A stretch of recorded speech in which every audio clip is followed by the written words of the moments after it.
Então vamos abrir no nosso texto, que se encontra em Mateus 4 e Lucas 4. Estamos estudando satanologia e dentro da satanologia nós estamos estudando a tentação de Jesus Cristo. Os irmãos se lembram, logo após o batismo, o Espírito Santo levou o Senhor Jesus para o deserto para ser tentado pelo diabo. E nós já vimos que o inimigo tentou o Senhor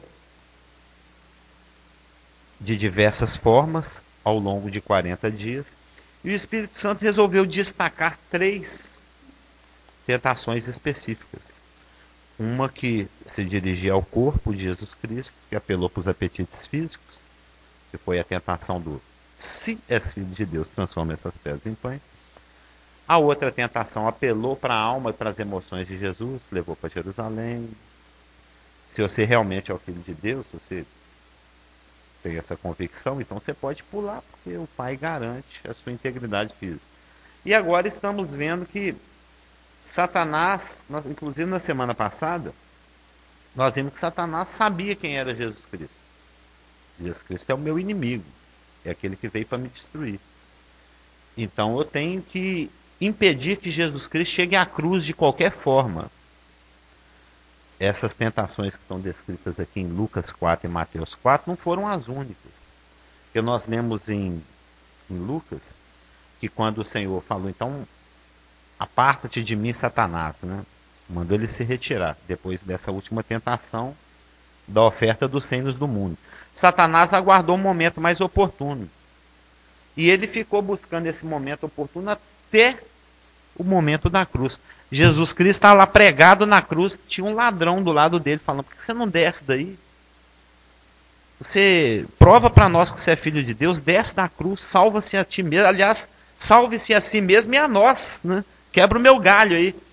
Então, Satanás usou diversas pessoas, o Pedro, o amigão dele, usou diversas pessoas, inúmeras circunstâncias, ao longo de todo o ministério de Jesus Cristo, a fim de que ele não tetelestasse, né? Não completasse a obra de redenção a favor do homem. Até o último minuto, Satanás tentou fazer Jesus Cristo decidir.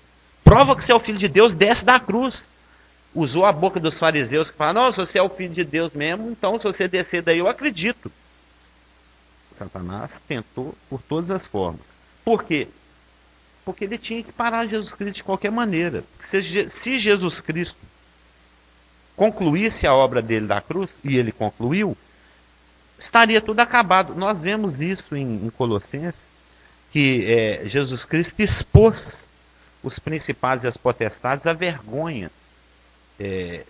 Foi um chocolate, como se diz no futebol, né? Ganhou assim de 8, 10 a 0. Foi um chocolate em cima de Satanás. Então Satanás está vendo isso tudo acontecer desde o momento que ele nasceu, caminhando em direção à cruz, e ele está tendo a oportunidade aqui, no deserto. Todas as circunstâncias estão totalmente favoráveis a Satanás. É igual uma seleção e jogar lá na Bolívia, né? A altitude, a seleção boliviana já está acostumada com a altitude, já está acostumada com aquele tipo de jogo, de futebol. Então a torcida está a favor da Bolívia, está tudo a favor da seleção satânica, né? Jesus Cristo está com o time dele jogando ali em condições totalmente adversas. Mas mesmo assim ele vira o jogo e ganha, né? Então vamos dar uma chegada no nosso texto. Estamos especificamente na última tentação, que nós até já lemos a semana passada, mas vamos reler. Né? Mateus 4, verso 7 em diante. Não, 8 em diante. Levou-o ainda o diabo, Mateus 4, 8, a um monte muito alto. Mostrou-lhe, sabemos em Lucas, né, que de en passant, rapidamente, mostrou-lhe todos os reinos do mundo e a glória deles. E lhe disse, tudo isto, tudo, ó, parece assim que é tudo, muita coisa, né? Tudo isto te darei, se prostrado me adorares. Então Jesus lhe ordenou, não respondeu não, né? Ordenou, retira-te, Satanás, porque está escrito, Ao Senhor teu Deus adorarás, e só a ele darás culto. Com isso o deixou o diabo, e eis que vieram anjos e o serviram. Lucas 4, que é o nosso texto paralelo, né? Diz o seguinte a partir do versículo 5. E elevando-o, Lucas 4, 5. E elevando-o a Jesus, mostrou-lhe num momento todos os reinos do mundo. E disse-lhe o diabo: dar-te-ei toda esta autoridade e a glória destes reinos, porque ela me foi entregue e a dou a quem eu quiser. Portanto, se prostrado me adorares, toda será tua. Mas Jesus lhe respondeu: está escrito: ao Senhor teu Deus adorarás e só a ele darás culto. Se prostrado me adorares. Nós vimos na semana passada que a oferta de Satanás foi uma oferta pífia, né? Foi uma oferta parca, foi uma oferta exígua, foi uma oferta pequena, foi uma mixaria. Porque nós sabemos, através de Filipenses 2, 6 a 8, que Jesus Cristo, por amor às almas perdidas, né?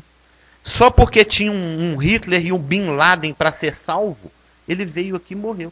Você sabia que se toda a humanidade, desde Adão até a última pessoa que vai nascer e morrer lá no milênio, resolvesse recusar a Jesus Cristo, não quero saber de Jesus Cristo, não quero ser salvo. Se em toda a história da humanidade, só 3 pessoas resolvessem aceitar Jesus Cristo: Adolf Hitler, Carlos Hamilton e Osama Bin Laden. Ele teria vindo morrer aqui por esses 3. Porque ele ama intensamente, Deus ama Adolf Hitler de tal maneira que mandou o seu filho unigênito para morrer por ele. Porque nós já aprendemos sobre o amor. O amor não é a pessoa entrar na sua casa, ser super bacana e você tratá-la bem. O amor é a pessoa entrar na sua casa, estuprar sua esposa, matar sua filha, quebrar tudo que tem dentro da sua casa, e você ainda se preocupar e amar intensamente aquela pessoa, não querer nada para você mesmo, mas tudo para aquele ladrão, assassino, que destruiu sua vida. É isso que é o amor. Então Jesus Cristo veio cumprir essa carreira, né?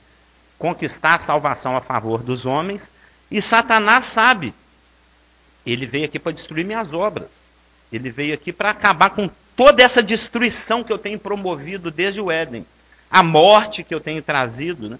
Hebreus fala que quem tem o poder da morte é o diabo, e Jesus Cristo veio aqui para desfazer as obras do diabo. Então, Satanás, ele está oferecendo tudo o que ele tem que deter Jesus Cristo de qualquer maneira. Jesus Cristo é a destruição dele. E Satanás oferece tudo o que tem. Mas o que Satanás está oferecendo perto do que Jesus Cristo deixou para trás, por amor às almas perdidas, por amor à ovelha desgarrada, por amor àquela ovelhinha que está com a patinha quebrada, caída no barranco, balindo, né? Que a ovelha bale, né? Bé, né? A ovelha está lá balindo, perdida, né? Ele abandona toda a glória dele, todo o poder nos céus e na terra, toda a glória, todo o domínio, e vem aqui buscar o perdido, o pecador. Então os valores dele são outros. Não é a questão de domínio, riqueza, poder e glória que faz a cabeça de Jesus Cristo. O grande barato de Deus é buscar a alma perdida, é o que está todo fedendo, sujo, e tirar da condição de estelionatário e colocar na condição de príncipe, que foi o que ele fez. Que Tiago ou Jacó, em hebraico, significa estelionatário. 171, aquele que passa a perna, o larápio, o safado, o ladrão. E Deus pega o larápio, o safado, o ladrão e transforma em príncipe. Ele transforma Jacó em Israel. Esse que é o grande barato de Deus, é transformar vidas. Não é dinheiro, não é riqueza, não é mandar em todo mundo, não é poder e glória. Isso faz a cabeça dos homens, mas de Jesus Cristo não é esse. Sim, pode perguntar.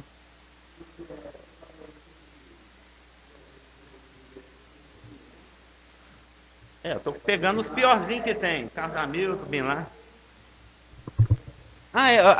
Eu ia até conversar com o pastor. Vamos instituir o rapaz microfone. Alguém. Hoje podia ser o Tiago, o Isaac, por favor. Tipo, alguém vai perguntar, você já fica assim, vou levar o microfone para o perguntante. Tem problema? Porque senão, quando a gente escuta as gravações, está assim, eu fico falando sozinho, né? Assim, pois é, irmão. A filmagem, né? Concordo. Isso mesmo. O rapaz ali, o gordinho, vai fazer uma pergunta. Queria fazer uma pergunta. Você estava falando que se fosse para vir, né? Se Jesus tivesse que vir desde Adão até a última pessoa que vai nascer lá no final do milênio. Só tivesse o gordo. Não, você citou Carlos Hamilton, Bin Laden e Hitler. Que ele viria, e você também. Né? Nós quatro. O quarteto. Eu também. Mas em contrapartida, isso aí parece que não sei se posso dizer um paradoxo, né? Em relação a essa maneira de Deus justificar, né, o homem, né? Porque em contrapartida, o Oscar Schindler, Oscar Schindler? O Schindler, né? Aquele rapaz alemão que salvou aquele monte de judeu. Oscar Schindler, né? Então, ele salvou mais de 1 milhão de judeus. Não, 1.500? Foi mais de 1 milhão, não? Não, 1 milhão é muita coisa, né? Então, não, é porque eu estava meio fora de... enfim, ele salvou 1.500 judeus.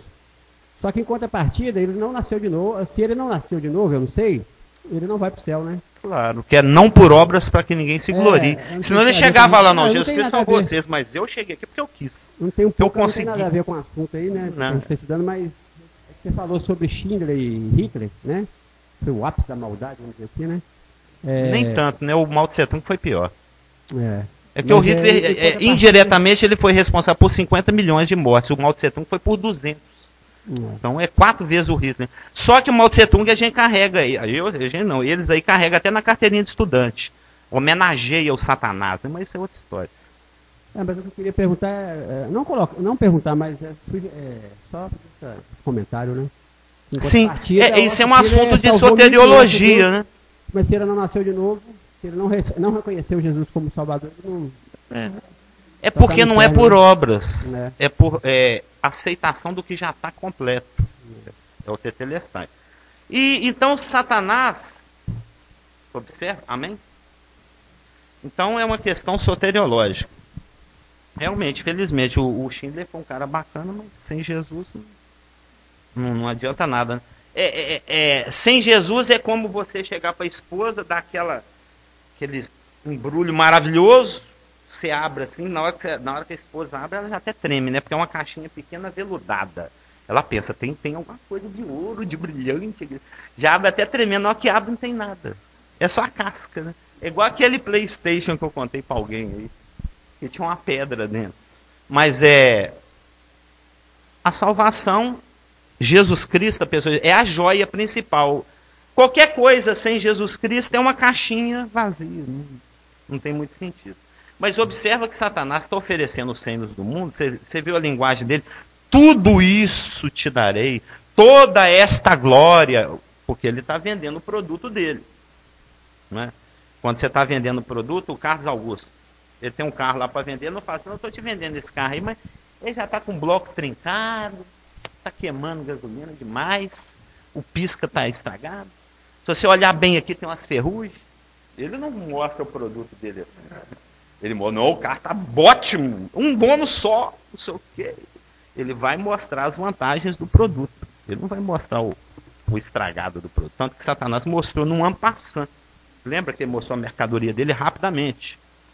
E, além de mostrar rapidamente, ele mostra também, destacando as vantagens. Né? Tudo isso, toda esta glória, de uma forma bem superlativa. Ele tá mostrando a mercadoria dele, assim, é uma pechincha. É vantajoso fazer negócio comigo. Porque eu estou te dando tudo, né? Todo o reino, toda a glória, toda a autoridade, todos os reinos do mundo.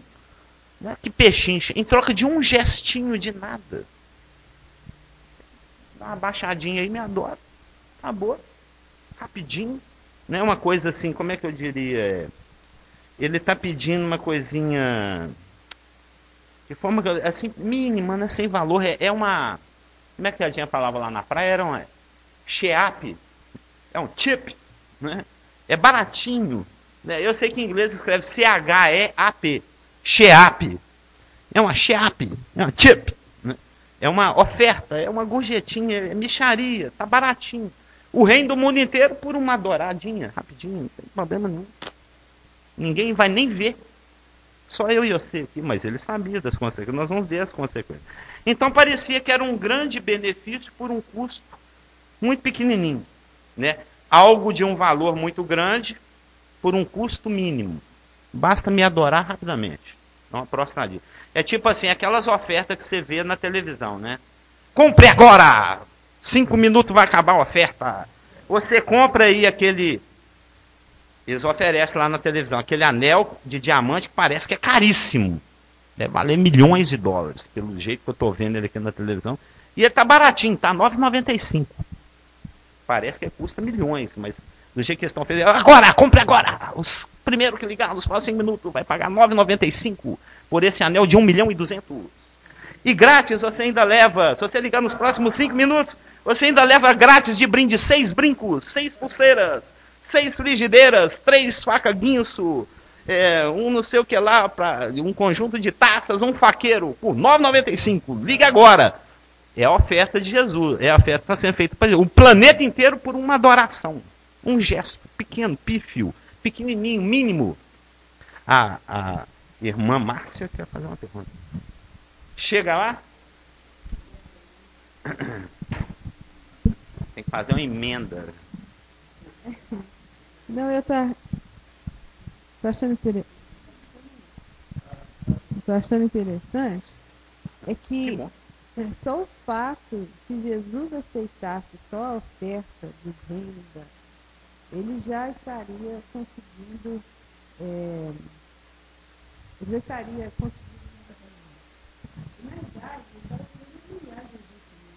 na verdade, ele está querendo enganar Jesus. É tipo assim, você assina um papel e fala, olha, eu concordo de me alistar no exército. Só que chegar lá tem um monte de coisa que vai acontecer com você que você não queria.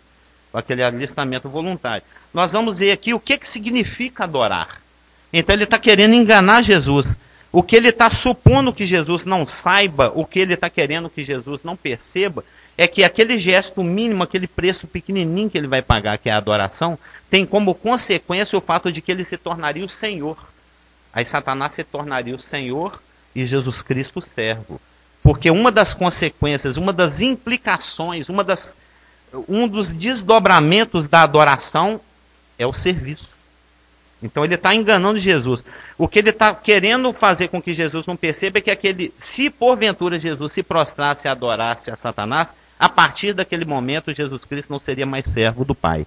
Ele seria servo de Satanás. Mas a partir do momento que ele aceita, mesmo que ele não falasse prostrado no adorar, mas o fato de ele ter oferecido os reinos, se Jesus não aceitasse... Ainda bem que não aceitou. Mas isso já seria uma o que eu posso... Eu pensei... É um ato de pecado e rebelião, porque está fora do script do Pai, né? Para início de conversa. Na realidade, ele não estava querendo simplesmente oferecer, é como você está falando, né? Essa oferta dos reinos e da autoridade, era só, o que ele queria na verdade era a adoração. Principalmente. Nós vamos tocar nesse assunto.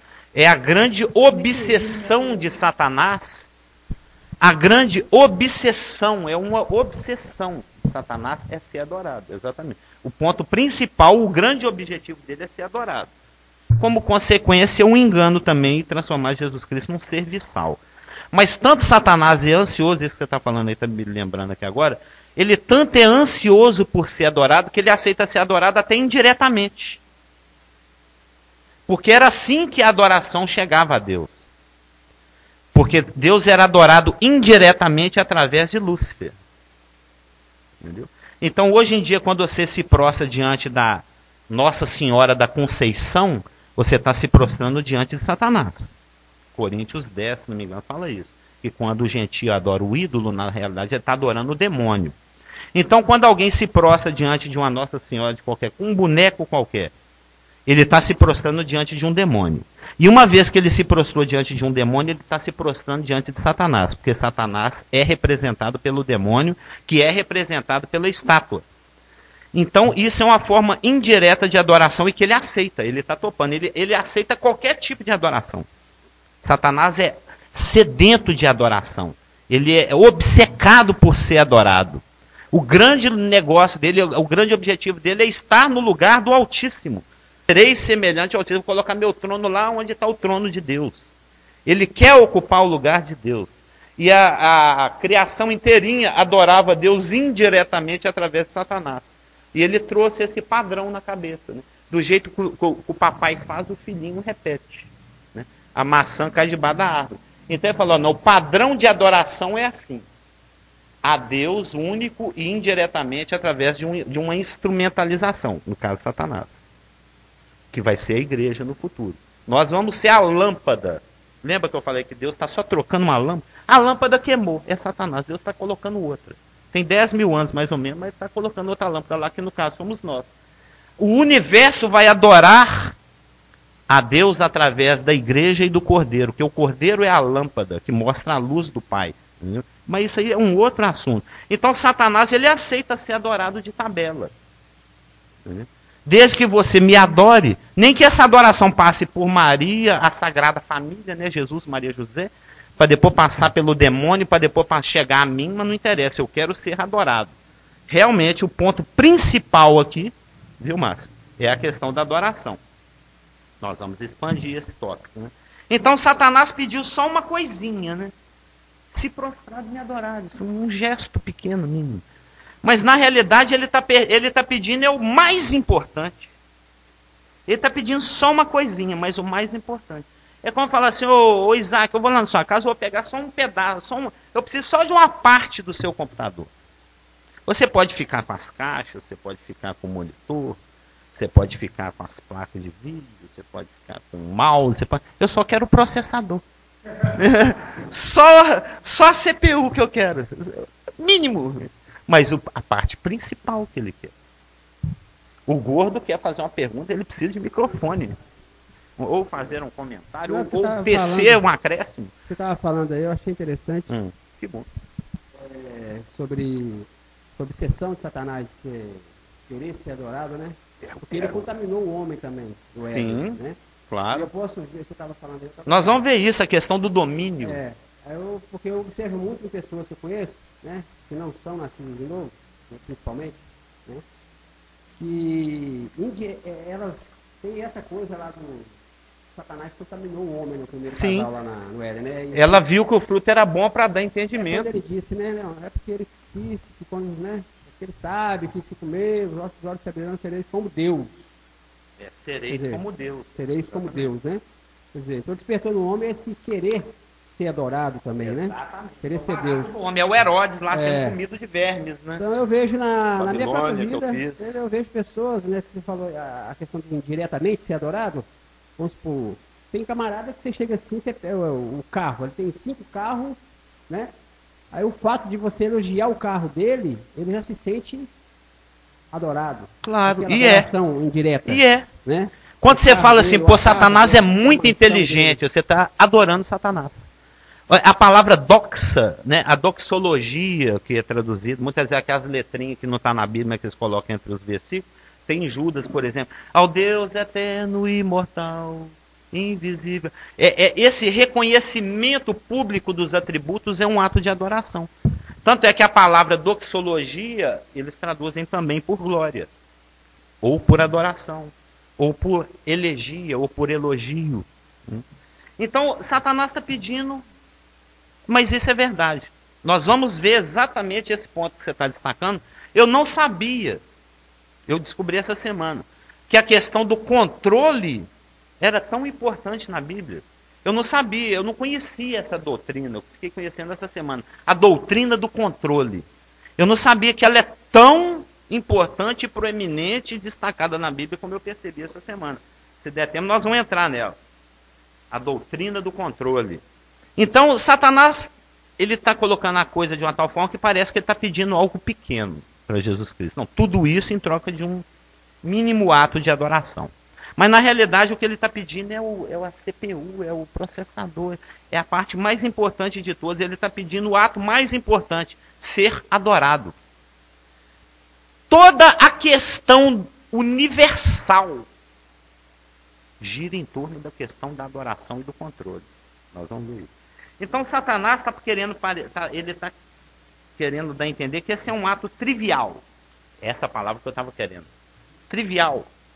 Sim, né? Sem importância. Mas na realidade, se Jesus Cristo tivesse adorado a Satanás, ele teria quebrado o princípio e o mandamento mais importante, tirando a questão do amor, que é uma questão de relacionamento, né?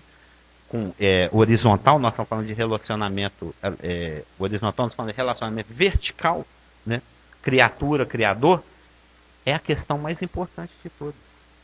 Tanto é a questão mais importante de todas, que é assunto do primeiro e do segundo mandamento, a questão da adoração. Quando Deus vai comunicar a vontade dele para o homem através de Israel, o primeiro assunto que ele toca é a questão da exclusividade da adoração. Não terás outros deuses diante de mim. Só o Senhor teu Deus adorarás. E Jesus Cristo vai acrescentar na Bíblia aqui, porque ele pode, e só a ele darás culto. Porque isso não está lá no Velho Testamento. Nós vamos ver. Então, ele está pedindo a questão mais... Ele está pedindo o principal. Ele está querendo entender que é uma coisa insignificante, trivial, pífia, pequena, que não tem nada a ver. Mas, na realidade, ele está indo no ponto mais central, Satanás. Ele está pedindo o mais importante. E Satanás acha que Jesus Cristo não tem noção disso. Mas Jesus Cristo tem noção.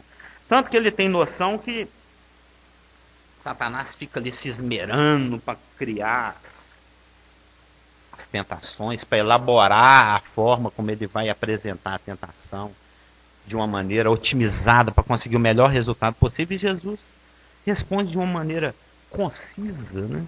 De uma maneira zipada, né? De uma maneira... Como seria um sinônimo para conciso?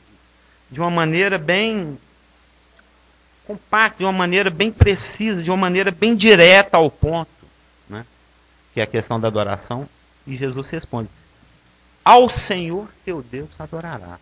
Ou seja, você é o objeto errado de adoração. Apesar que Satanás elabora muito a tentação, a formulação da tentação, Jesus responde de uma maneira direta, né? De uma maneira concisa, né? Indo direto ao ponto, indo direto à questão mais crítica, né? Ao princípio envolvido, a questão da adoração. Jesus tinha noção da importância da questão da adoração. Aliás, o único objetivo de Deus ter criado o universo é para que a criatura o adore. É o único porquê. Então é o ponto mais importante, mais crucial, mais crítico de tudo que se tem que fazer, de tudo que se tem que conhecer, é a questão da adoração, que é exclusiva do Pai, né? Então, a questão do culto e da adoração é uma questão seríssima, séria, importantíssima, importantíssima, séria, seríssima. Isso tem que ser bem frisado. Porque quando você cultua, quando você louva, quando você adora, você está reconhecendo a superioridade daquele que está sendo adorado, louvado, cultuado. O inferior adora o superior, se prostra diante do superior. Você não abre o Velho Testamento e não vê lá as duas mulheres brigando por cada criança e o Salomão chegando, todo humilhado, se curvando diante das mulheres, falando: eu posso resolver o caso de você. Não, não é assim. Ele é o rei soberano sentado no trono e as mulheres se chegam curvando diante dele, porque ele tem um status superior. Elas têm um status inferior. Então o inferior se curva diante do superior. Isso é óbvio, né? Então aquele que está se curvando, se prostrado me adorares, né? Aquele que se prostra, aquele que adora, aquele que se prostra para adorar, que se curva diante de alguém, né? Ele está dizendo o seguinte: você é maior do que eu, por isso eu me curvo. Por isso eu me curvo diante de você, porque você é maior do que eu. O adorado é superior, tem maior status. O adorador Ele é inferior, ele tem menor status, menor poder, menor valor. O de maior valor é adorado, o de menor valor é o adorador. Então aquele que adora, isso como consequência da doutrina, né? Se aquele que é maior está tendo alguém inferior, menor, de menor valor, de menor qualidade, de menor poder, de menor autoridade, se prostrando diante dele, a consequência disso é que o inferior serve o superior.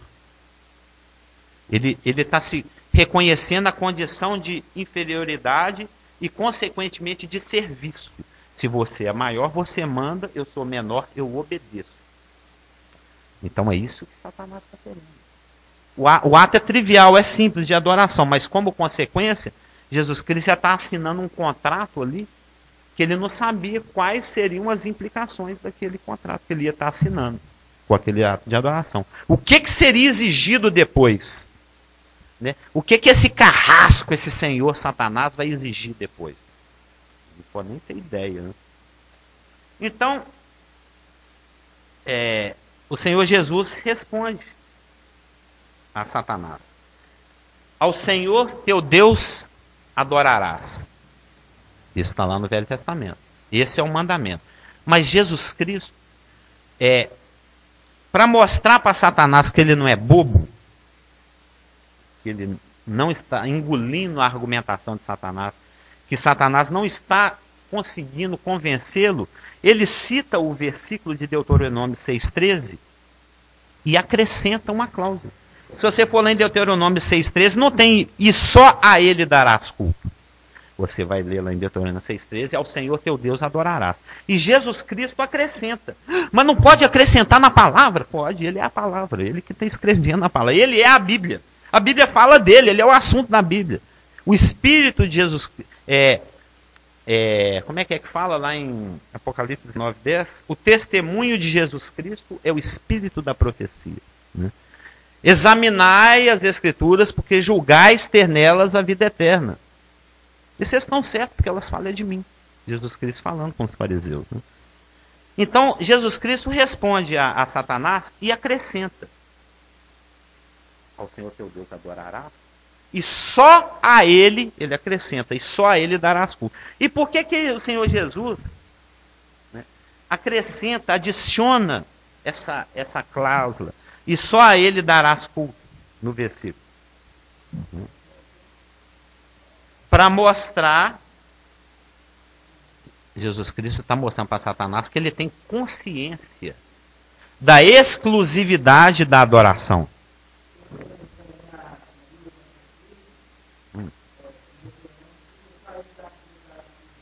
Sim. Lá no Velho Testamento. Mas no Velho Testamento não tem. Você pode... Pois é. Isso é questão da tradução. Você traduz por amor, caridade, não sei. Mas se você olhar no texto hebraico, não tem. Não tem. Jesus Cristo está acrescentando essas palavras para mostrar para Satanás que ele está sabendo qual que é. Ele sabe da questão da exclusividade da adoração. Que o Pai é o único que deve ser objeto de culto. Então ele está falando para Satanás: ô Satanás, eu tenho noção da importância da questão da adoração. Então essa sua argumentação não cola. Eu sei o que você está querendo. Eu sei qual a consequência de eu me prostrar diante de ti. Entendeu? E essas palavras que são acrescidas pelo Senhor Jesus para informar Satanás que ele sabia que o ato de adoração traria como consequência o fato de que ele deveria se tornar servo, né? É uma forma de Jesus Cristo mostrar para Satanás que a argumentação dele não procede, que o engano dele não está alcançando o objetivo, ou seja, que não cola. Né? Então Jesus sabia das implicações da proposta de Satanás. Por isso que ele recusa de uma forma veemente. É tão atrevida essa proposta de Satanás que ela se tornou a última tentação da série lá de 40 dias, porque ele fala: aparta de mim. Agora você apelou, né? Agora você falou, você está abusando Né? Você está sendo demais aí, né? Pegou pesado, né, Satanás? Você está querendo que eu te adoro? Né? Mas, um dos porquês é lógico, além da questão das implicações do ato de adoração, Jesus sabia. Para que eu vou querer antecipar e comer a merenda antes do recreio? Né?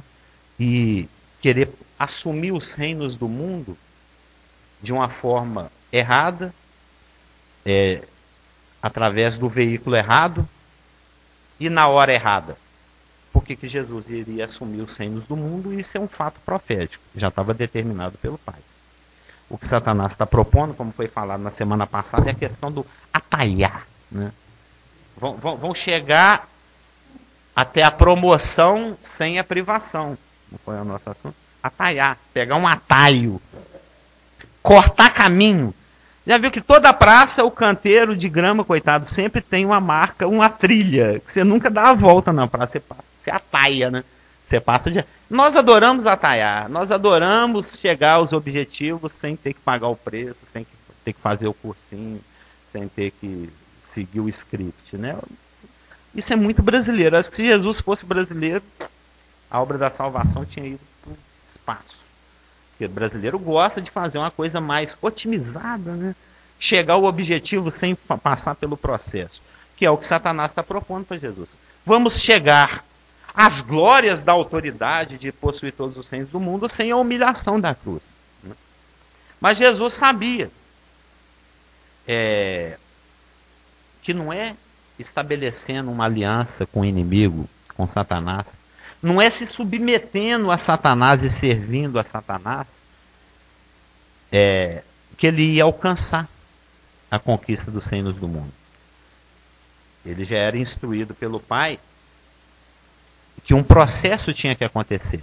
Quando você estuda lá Daniel 2, que eu gosto muitíssimo, né? A estátua do Nabu, lembra? A estátua do Nabucodonosor, cabeça de ouro, os ombros de prata, o ventre de bronze, as pernas de ferro. E a figura que representa os nossos dias que nós estamos vivendo agora, nesse momento. Os pés de barro misturado com ferro. Nós já estamos ali, nós já estamos mais ou menos no peito do pé, né? Está quase chegando no dedo, porque o dedo são a confederação de 10 lá da tribulação. Nós já estamos no peito do pé, mais ou menos, da estátua. Né? Oi? Os 10 dedos são os 10 da confederação satânica europeia, anticristã. Já estão quase chegando nos dedinhos ali da estátua. Né? Quando chegar na unha do dedão, ou seja, lá no finalzinho da tribulação, né? Aí uma pedra cortada sem um auxílio de mãos vai bater no pé da estátua e vai esmiuçar tudo. Aí vai vir um vento e vai soprar. Como é quando a gente destrói uma casa, sobra o quê? Os escombros, né? Vai soprar os escombros. A Torre Eiffel vai estar toda retorcida. O pirulito da Praça 7, o pirulito de Washington vai estar tudo partido no meio. As casas vai estar tudo arrebentadas. Tudo isso que o homem construiu ao longo de milênios vai tudo pro chão. Vai sobrar nada, pirâmide, fica todo mundo lá naquela coisa, com a pirâmide, vai lá. Vê aquele monte de tijolo velho lá, vai tudo pro chão. Oi? Como é que é? A pedra é Jesus Cristo. Por isso que Satanás insiste tanto com essa questão de rock and roll. Porque é a doutrina da pedra, né? É muito interessante também. A doutrina da pedra, ela está presente ao longo de todas as escrituras. Você tem uma pessoa que é o verdadeiro rock and roll, é Jesus Cristo. Ele é a pedra que rola verdadeira. É a verdadeira pedra. Satanás é a pedra imitação. Tudo de Satanás é imitação, gente. É aquela pedrinha de isopor, assim, que os caras pegam assim, fingindo que está pesado, mas você dá um chutinho, ela vai longe, né? Então, Jesus Cristo, sabe, só para concluir esse raciocínio, que a forma de estabelecimento do reino de Deus implica em que o reino de Satanás tem que ser levado para o chão. Tem que ser totalmente reduzido a pó, tem que ser destruído. Por isso que a pedra que cortada sem auxílio de mãos, que é a pessoa de Jesus Cristo, quando bate no pé da estátua, ele destrói toda a estátua e transforma a estátua toda em pó, e o vento, que é o Espírito Santo, que são aqueles 75 dias que tem entre o final da tribulação e o início do milênio, lá de Daniel 12, vem e varre essa poeira. Ou seja, o império de Satanás tem que ser destruído, reduzido a pó, varrido, para depois o de Deus ser estabelecido. Como é que vai estabelecer o reino de Deus em aliança com esse daqui? Jesus não é doido, não.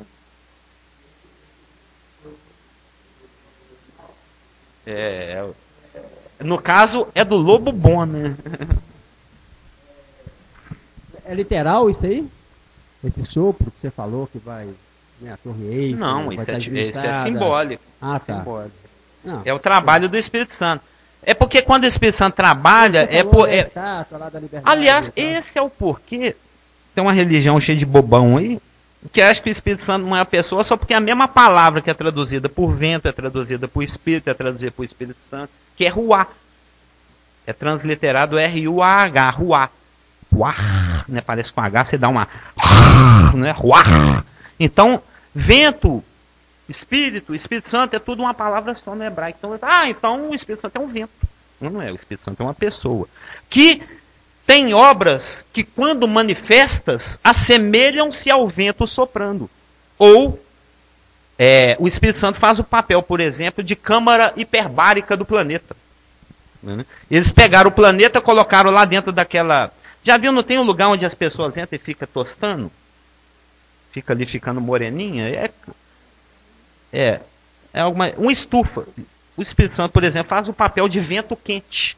Né? Quando o planeta sofreu as consequências, isso antes da criação de Adão e Eva, quando o planeta sofreu as consequências da queda de Satanás, lá no Éden superior, no Éden mineral ou no Éden que a gente estudou, e isso afetou o planeta aqui, e Deus teve que mandar um cataclisma universal para destruir as consequências da obra dele aqui no planeta na época, e depois precisou reconstruir. O Espírito Santo ficou chocando o planeta, ficou dando uma de estufa, mandando um ventinho quente para chocar, para a coisa germinar de novo.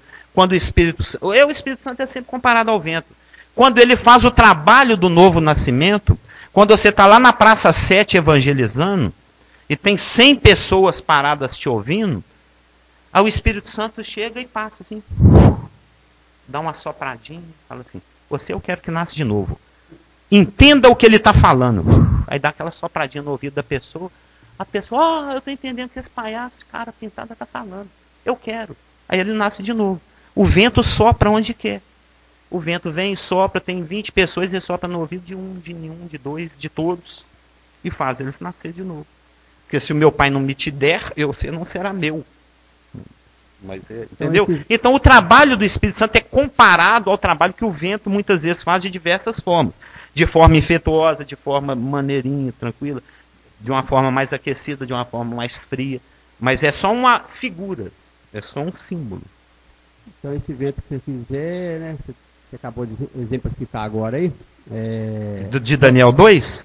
Sobre, quando você disse, que eu perguntei se era literal, porque você falou sobre as torres, né, Torre Eiffel e tal, etc. Então só foi uma forma de você dizer... Não, é a sacudida da tribulação que vai derrubar essa coisa toda, e no final o vento varre. Não, o Espírito Santo vai, de uma forma, vai tirar todo o encanto que o homem tem daquilo que Satanás fez até agora. Exatamente. Quer dizer isso, né? Para implantar o novo. O velho tem que ser destruído, né? O império de Satanás, os reinos desse mundo têm né, com o circunflexo, que ser destruídos para poder que seja implantado o novo reino, o reino de Deus, que está chegando aí.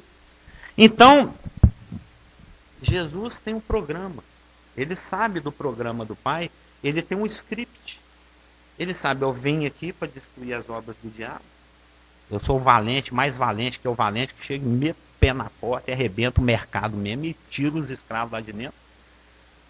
Ele veio aqui para desfazer as obras do diabo. Isso inclui destruir tudo que foi construído desde Babel. Desde Babel. Ou seja, os reinos do mundo têm que ser destruídos. Então não vai sobrar nada para ele poder levantar o dele.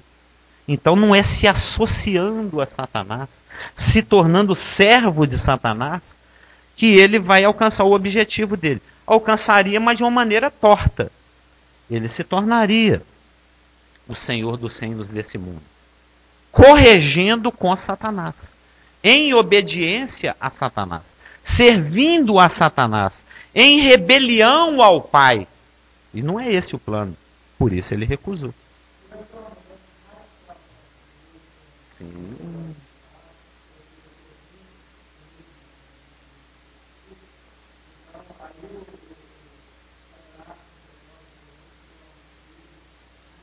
Por 1000 anos.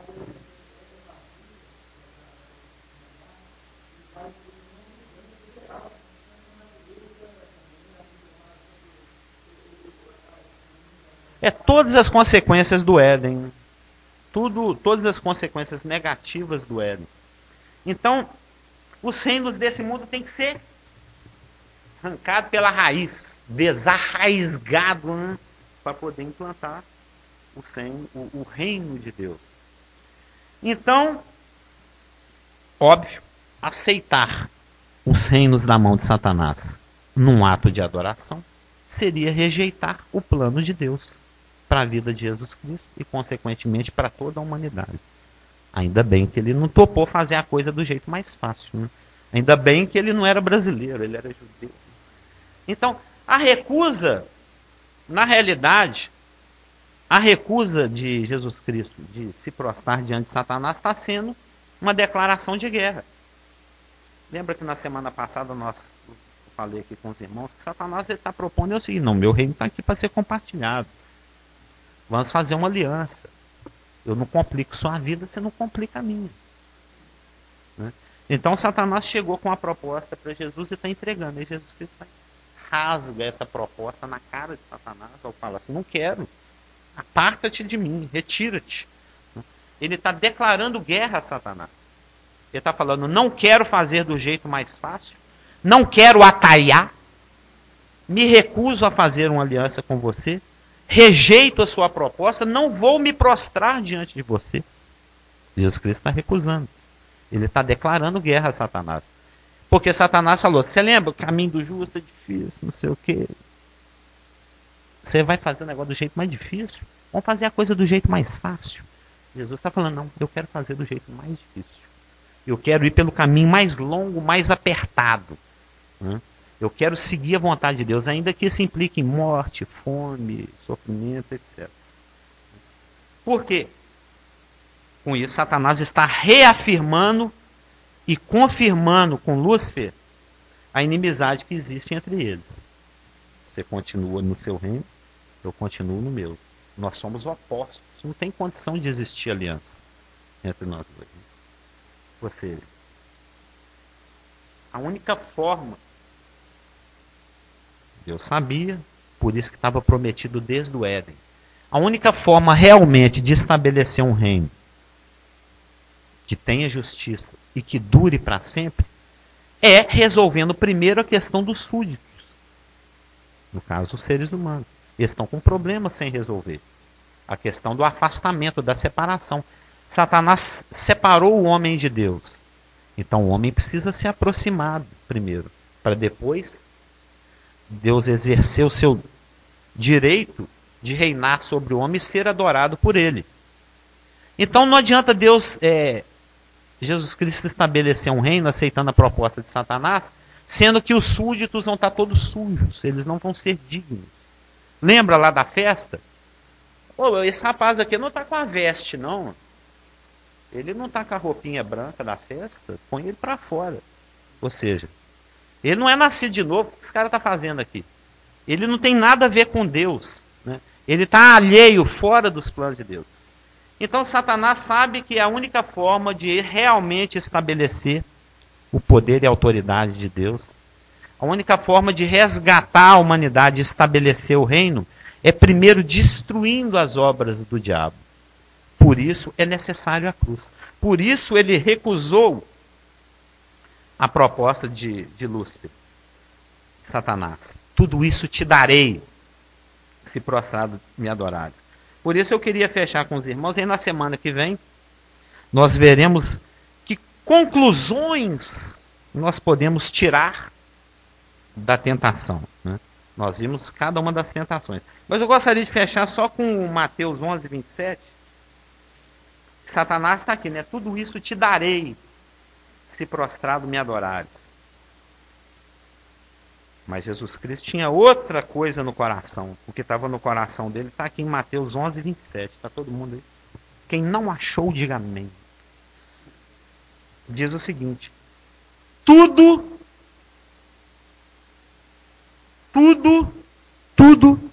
me foi entregue por meu Pai.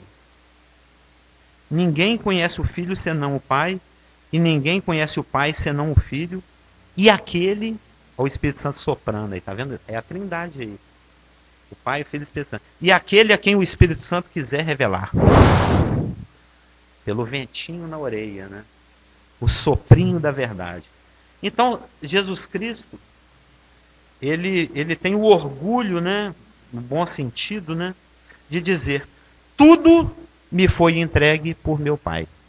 É das mãos do Pai que ele quer receber. Amém? O irmão Isaac pode orar por nós? Hã?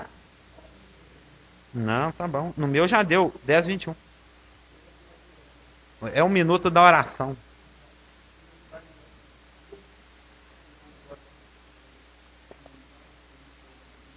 Amém.